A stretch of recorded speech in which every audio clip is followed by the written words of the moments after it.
দর্শক, এই মুহূর্তে আছে ফার্স্ট সিকিউরিটি ইসলামী ব্যাংকে।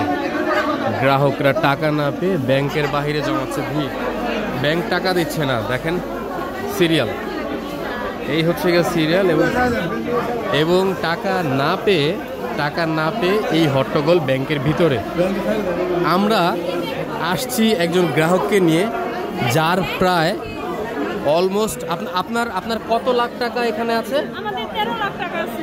13 লাখ টাকা কতদিন যাবত দিবে বলে ঘুরাচ্ছে? এই সপ্তাহ আসেন, পরের সপ্তাহ আসেন, মোটামুটি আপনাকে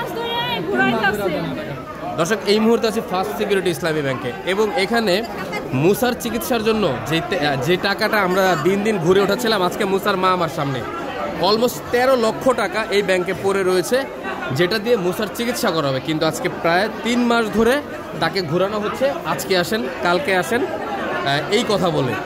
এখন আমরা আসছি যে আসলে এর সমাধান কি দেওয়া যায়, আর ব্যাংকগুলো কেন এই ধরনের কাজগুলো করছে।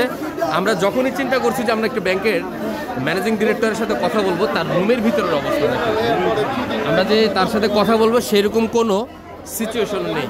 এখন প্রশ্ন হচ্ছে যে মুসার চিকিৎসা কি আটকে থাকবে ব্যাংকের টাকার কারণে? মুসার লাইফকে অনিশ্চয়তার মধ্যে থাকবে ব্যাংকের টাকার কারণে? ব্যাংক টাকা দেবেন এই জন্য আমরা। এবং মুসার বাবা প্রবাসী, মুসার বাবা মারা গেছে, সেই টাকাটা এখানে রাখা আছে।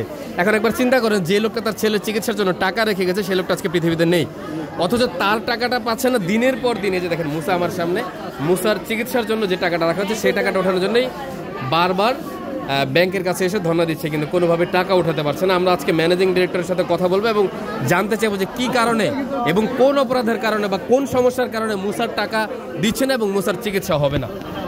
আপনারা আমাদের সাথেই থাকুন।